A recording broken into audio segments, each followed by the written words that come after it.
Para introducir el alfabeto cirílico es necesario considerar uno de los procesos decisivos que hacia mediados del siglo IX modelaron la cultura de la Europa oriental.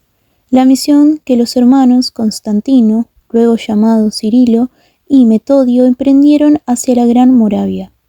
Su propósito era cristianizar a las comunidades eslavas y, para lograrlo, diseñaron un sistema de escritura adaptado específicamente a los sonidos de estas lenguas.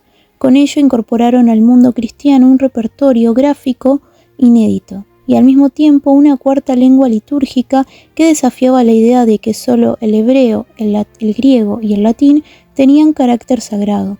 Esta innovación, además de su aspecto religioso, se convirtió en un recurso político para los líderes eslavos que aprovecharon las tensiones entre Roma y Constantinopla. En este período coexistían dos poderes eslavos, Bulgaria y la Gran Moravia. Bulgaria, fundada en el siglo VII, mantenía frecuentes conflictos con Bizancio. Su soberano, Boris I, pese a haber sido bautizado en Constantinopla, buscó alianzas alternativas y llegó a acercarse a Luis el Germánico.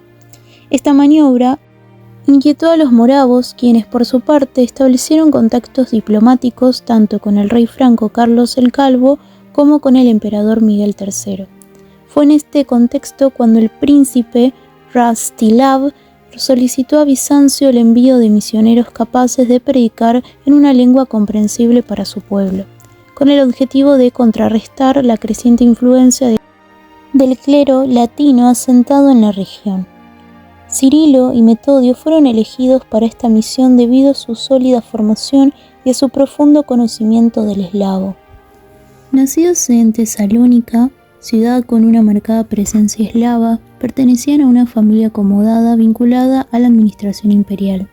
Constantino, reconocido por su erudición y por su participación en complejos debates teológicos, también contaba con experiencia diplomática adquirida en misiones previas junto a su hermano. Por ejemplo, en una versión escrita en eslavo eclesiástico, extraída del libro Oficio de los Siete Santos, que cita Salustio Alvarado en su artículo acerca del origen de los alfabetos glagolíticos y cirílicos. Allí se menciona una hagiografía que describe su erudición en materia lingüística y matemática. Cuando llegó a Constantinopla, le dieron profesores para que estudiara, y en 3 meses aprendió gramática, comenzando otros estudios, y estudió a Homero y geometría, dialéctica, con León y Focio, y todos los estudios filosóficos y además retórica, aritmética, astronomía y música, y todas las demás artes helénicas. Así lo aprendió todo, en el tiempo que habría aprendido una sola de estas materias, porque la rapidez se unía a la aplicación, compitiendo con una con otra, con lo que se perfecciona los estudios y las artes.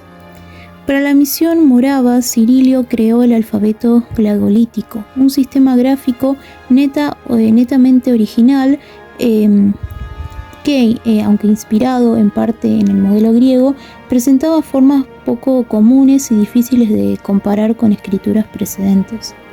Numerosos investigadores, como el especialista búlgaro Iván Drobev, ha intentado reconstruir sus posibles fuentes. Su aparición generó un intenso debate en el mundo cristiano. No solo cuestionaba el ideal trilingüe, sino también la hegemonía cultural de Roma y Constantinopla, cuyos defensores apelaban tanto a los argumentos teológicos como a intereses políticos. Aunque algunos papas inicialmente apoyaron el uso litúrgico del eslavo, la oposición en Roma terminó prevaleciendo. Tras la muerte de Metodio, sus discípulos fueron perseguidos y expulsados de Moravia. Encontraron, sin embargo, refugio en Bulgaria, donde Boris I y más tarde su hijo, el zar Simeón, comprendieron el valor estratégico de consolidar una tradición escrita propia. Allí se fundaron escuelas en Okrida y Pliska, se formó un vasto cuerpo clerical y se desarrolló una literatura. Debido a la dificultad del glagolítico y a la familiaridad con el alfabeto griego, se adoptó pronto un sistema más claro, el alfabeto cirílico, tradicionalmente atribuido a Clemente de Ocrida, discípulo de los hermanos tesalonidenses. Durante el reinado de Simeón, Bulgaria experimentó un florecimiento cultural. Se tradujeron textos bíblicos y litúrgicos, se compusieron homilias, tratados teológicos, poemas y obras historiográficas. Este impulso contrasta con lo ocurrido en los territorios eslavos bajo influencia latina, donde la imposición del latín demoró por siglos la emergencia de literaturas vernáculas. La creación de las letras eslavas posibilitó un desarrollo de la literatura del ámbito búlgaro, que en el tiempo del zar Simeón el Grande, no solo se tradujeron las grandes escrituras, sino también los textos litúrgicos bizantinos encontrados en códices ya gaglolíticos y cilínicos, sino que también se llevó a cabo una creación auténtica. San Clemente de Ocrida escribió las hagiografías de sus maestros San Cirilo y San Metodio, así como numerosas homilias y catequesis al estilo de la retórica griega. Constantino de Pleslavia, quien contribuyó a la introducción del alfabeto cirílico, es considerado el autor de las dos primeras obras en verso del antiguo búlgaro. La oración alfabética junto con el prólogo al Evangelio. Asimismo, un evangelio instructivo que reúne más de medio centenar de homilias, algunas originales y otras traducidas de San Juan Crisóstomo y San Cirilo, de Alejandría.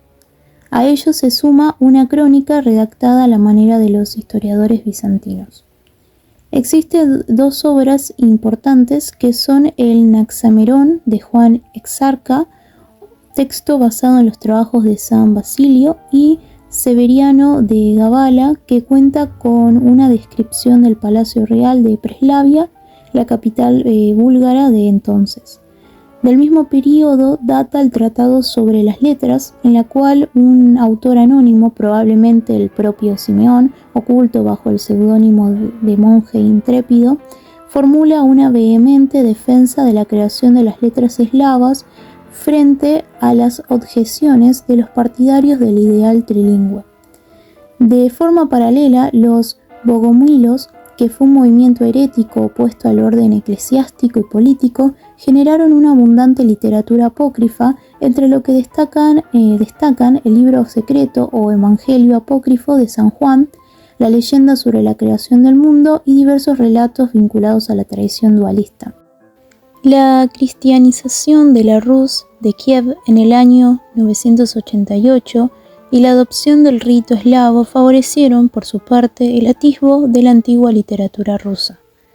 Desde el Evangeliario de Astromir, el monumento más antiguo conservado en la redacción rusa del antiguo búlgaro, hasta el célebre Cantar de las Huestes de Igor, obra modélica del sincretismo entre los elementos paganos y cristianos, se configura un corpus que incluye hagiografías, misales y homilias, entre las que destaca el sermón sobre la ley y la gracia de la metropolita Hilarión, así como numerosos apócrifos y crónicas. El contraste con los territorios eslavos adscriptos a la órbita de la Iglesia latina es elocuente. La imposición del latín funcionó allí como un factor retardatario para el surgimiento de literaturas vernáculas.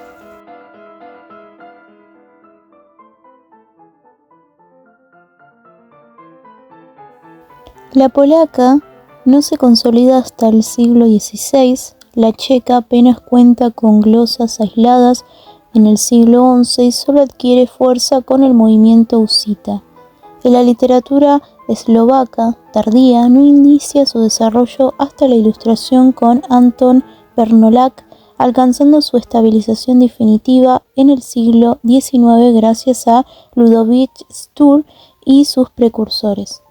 Es interesante considerar los problemas que atraviesa el alfabeto cirílico referidos a los procesos de transliteración y o transcripción de dicho alfabeto al latino, como analiza Antonio Benítez Burraco en su artículo La romanización del alfabeto cirílico, el caso del ruso y del español. Allí demuestra las dos circunstancias adicionales que se incrementan a esta problemática. La primera es porque el término transferido ha sido a su vez transliterado y o transcripto desde otro alfabeto previo, como puede ser el arábigo, latino, armenio, georgiano, entre otros. Y 2, porque existe una significativa distancia en términos fonéticos entre el español y las lenguas que emplean este sistema de escritura y en particular el ruso, que es un caso anómalo, ya que sería el sistema consonántico de numerosas lenguas caucásicas. El estudio sobre las lenguas caucásicas tomó la dirección de racionalizar el proceso de transliteración adoptando el principio de a cada fonema un grafema, para lo cual implicó la implantación de diágrafos, trígrafos o incluso tetrágrafos en el caso de que fuese necesario, pero siempre empleando como base el inventario de grafemas del alfabeto cirílico ruso estándar. Las lenguas urálicas, altaicas, paleosiberianas, indoeuropeas, no eslavas y sino-tibetanas desarrollaron nuevos grafemas, lo que derivó a fenómenos de solapamiento grafémico, puesto que en áreas lingüísticas disímiles un mismo grafema se empleaba para representar variados fonemas. El autor considera diferentes estrategias de transliteración del alfabeto cirílico al latino. Cada una implica priorizar el término original. La primera posibilidad consiste en la conservación del vocablo en su grafía cirílica, lo que expone cierta fidelidad, aunque exige del lector un conocimiento del alfabeto y de la fonología. La transcripción fonológica asegura una equivalencia precisa de los sonidos, pero convierte al texto inaccesible para quienes desconocen ese código. Otra técnica es el empleo de diacríticos, recurso habitual en lenguas eslavas occidentales que adaptan el alfabeto latino para reflejar con exactitud los fonemas del ruso. Sin embargo, requiere familiaridad con el valor de cada signo. En los contextos donde esto no es posible, se recurre a la descomposición de grafemas cirílicos en secuencias latinas, procedimiento limitado cuando el inventario gráfico del español no alcanza para representar con precisión ciertos sonidos. Otra variante mencionada por el autor es la reducción de los grafemas foráneos a letras propias del español, lo que facilita la lectura a costa de distorsionar la pronunciación original. Finalmente, algunas transliteraciones adoptan grafías de otras lenguas occidentales, como el francés, el alemán o el inglés, cuyos fonemas se aproximan mejor a los eslavos, práctica que se puede mejorar la fidelidad fonética, pero que introduce grafemas ajenos al español. En suma, la vastedad de formas en que los grafemas rusos se transliteran al español se adecúa a la necesidad de resolver tres dificultades esenciales: la ausencia en el castellano de grafemas capaces de representar ciertos fonemas rusos, la complejidad del sistema vocálico ruso, marcado por una fuerte alofonía condicionada por el acento, y la importancia estructural de la iotización y la palatalización consonántica en las lenguas eslavas. Las soluciones empleadas por los traductores se asemejan a los procesos de adaptación fonológica propios del contacto entre lenguas, pero están, condicionadas por tradiciones ajenas, sobre todo por las que aquellas lenguas occidentales con mayor trayectoria en la traducción del ruso, como el francés, el inglés y el alemán.